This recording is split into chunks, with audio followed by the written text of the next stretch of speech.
बेगूसराय में नियोजित शिक्षक अपनी मांगों को लेकर आज मशाल जुलूस के माध्यम से सरकार के विरोध में प्रदर्शन किया और सड़कों पर इंकलाब जिंदाबाद के नारे भी लगाए।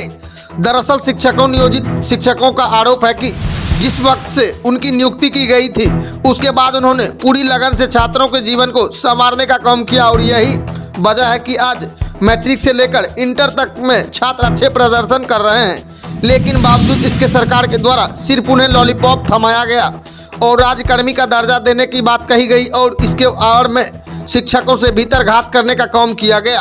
अब नया फरमान जारी किया गया कि शिक्षकों को सक्षमता परीक्षा देना पड़ेगा और उसके बाद ही उनकी नियुक्ति वैध मानी जाएगी। इसी के विरोध में आज हजारों की संख्या में शिक्षक मशाल जुलूस निकालकर सरकार के विरोध में आवाज बुलंद कर रहे हैं। शिक्षकों का कहना है कि जब उनकी नियुक्ति की गई थी उसी वक्त उन्होंने सक्षमता परीक्षा दी थी और अब परीक्षा का कोई औचित्य नहीं बनता, जबकि नियोजित शिक्षक के वेतनमान में भी कोई वृद्धि नहीं की गई है। शिक्षक पूरी ताकत से सरकार के इस दमनकारी रवैये का विरोध कर रहे हैं। शिक्षक नेता राजू सिंह ने कहा कि ACSK के पाठक यदि जनरल डायर की भूमिका में रहेंगे तो शिक्षक भी भगत सिंह बनकर उनके बेतुके फरमान का सामना करेंगे। देखिए मशाल जुलूस के दौरान आक्रोशित शिक्षकों के द्वारा क्या कुछ कहा गया, आइए हम आपको सर्वप्रथम सुनाते हैं। मांग है सरकार से आप लोग को? हमारी सरकार से मांग है कि इतना 15 साल 20 साल तक जो हम सर्विस कर रहे हैं और उसके बाद हमारी परीक्षा ली जा रही है तो हमसे यदि पात्रता दक्षता की एग्जाम हो चुकी है तो फिर क्षमता लेने की क्या जरूरत है? सरकार कहती हम अयोग्य हैं, यदि हम अयोग्य हैं तो फिर आप भी तो अयोग्य हैं। इसलिए आप लोग रोड पर उतरे हैं आज? आप ही बताइए सर, हम जो शिक्षक हैं हमने आज तक बच्चों की परीक्षा ली, हमको ये सरकार बार बार परीक्षा पर परीक्षा, आखिर कितनी परीक्षाएं दें हम? आज हम नियोजित से लेकर शिक्षा में 20 वर्षों से कार्यरत हैं और यह जो सरकार दिखाती है जो हमने इतना अच्छा हमारा मैट्रिक का रिजल्ट आया, इंटर का रिजल्ट आया, वो किसकी बदौलत आया? हम नियोजित शिक्षकों की बदौलत आया। फिर हमारे साथ इतना अपमान हमारा क्यों? हमारी नौकरी का अभी मात्र 5 वर्ष बचा है। आप ही बताइए। एग्जाम देने के लिए हम लोग तैयार हैं, हम लोग सक्षम हैं और हम लोग को एक स्थान भी मिलना चाहिए।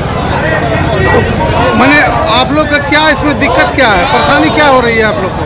हम लोग को एक का स्थानांतरण दे और ऑफलाइन एग्जाम ले। आज जो है हम लोग मशाल जुलूस निकाल रहे हैं वो इसलिए कि माननीय मुख्यमंत्री के जो ACS है श्रीमान पाठक जी, उन्होंने तुगलकी फरमान जारी किया है शिक्षकों के लिए। 3 जिला का विकल्प दिया है। लोग शिक्षक जो है अब रिटायर के कगार पे हैं, वो लोग जिला छोड़कर कहाँ जाएंगे? उनके माता पिता है, उनका परिवार है, इसलिए हम लोग उसका विरोध करते हैं। दूसरी नंबर बात, कंप्यूटर से जो क्वेश्चन की बात कहा गया है, कंप्यूटर बेस्ड जो एग्जाम होगा वो उसका हम लोग विरोध कर रहे हैं। हम लोग सक्षमता का ही विरोध कर रहे हैं। सक्षमता क्यों दे, जबकि हमारा से निकाले हैं आप लोग? हमारी मांग है कि जिस प्रकार से तुगलकी फरमान निकाली जा रही है सरकार के द्वारा, 10 वर्षों से 20 वर्षों से 15 वर्षों से शिक्षक एक जगह नौकरी कर रहे हैं, उन्हें साजिश के तहत एक जिला से दूसरे जिला करने की साजिश की जा रही है तथा छटनी का कार्य किया जा रहा है। यह जो तुगलकी फरमान है, इस फरमान के खिलाफ हम लोग एकजुट हुए हैं। जब तक यह फरमान वापस नहीं होता, नियोजित शिक्षक 20 वर्ष से कार्यरत है, अब धीरे धीरे सेवानिवृत्त हो रहे हैं। सक्षमता परीक्षा, दक्षता परीक्षा, सक्षमता तो परीक्षा सरकार लेने की योजना बनाई है।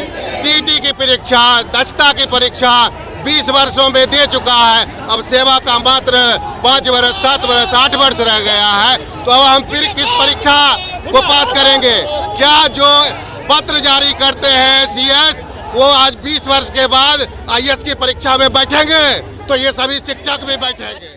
मांग है आप लोग की? सरकार के द्वारा लगातार भांति प्रकार से नियोजित शिक्षकों को प्रताड़ित करने का काम किया जा रहा है। सरकार ने कहा था कि हम नियोजित शिक्षकों को राज्यकर्मी का दर्जा देंगे, लेकिन राज्यकर्मी का दर्जा देने के नाम पे सरकार के द्वारा सक्षमता परीक्षा लेने की बात कही जा रही है। और सक्षमता परीक्षा माननीय मुख्यमंत्री जी ने कहा था कि मामूली परीक्षा लेंगे, लेकिन यह मामूली परीक्षा के नाम पर जो BPSC के द्वारा शिक्षक भर्ती परीक्षा ली गई है, BPSC शिक्षकों के लिए जो सिलेबस तय किया गया है, उस कठिन सिलेबस से परीक्षा लेकर के 10 साल 20 साल से काम कर रहे नियोजित शिक्षकों को भी परीक्षा लेकर राज्यकर्मी बनाने की बात सरकार कह रही है। यह सरासर 20 साल से काम कर रहे नियोजित शिक्षकों के साथ अन्याय करने के जैसा है। हम सरकारी विद्यालय में जिस पाठ्यक्रम को पढ़ाते हैं उससे अगर हमारा परीक्षा लिया जाता है तो हमें कोई दिक्कत नहीं थी। उसके बाद ये जिला बदर करना चाहते हैं और राज्यकर्मी बनने के बाद हमारे वेतन में किसी प्रकार का कोई बढ़ोतरी नहीं होने जा रहा है, लेकिन ये हमको जिला बदर करने की इनकी साजिश है। ये शिक्षकों को नौकरी से हटाने की साजिश है। आज देख लीजिए हजारों शिक्षक बिना शर्त राज्यकर्मी के दर्जा के लिए आज बेगूसराय की धरती पर जुटे हुए हैं और निश्चित ही हम उम्मीद करते हैं ये कोई राजतांत्रिक व्यवस्था नहीं चल रहा है, यह लोकतांत्रिक देश है।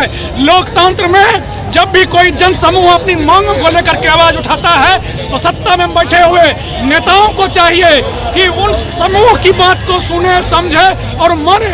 माननीय मुख्यमंत्री जी बिहार के नियोजित शिक्षक बिना शर्त राज्यकर्मी का दर्जा की मांग को लेकर के आज से 2-2 हाथ करने का मन बना चुके हैं।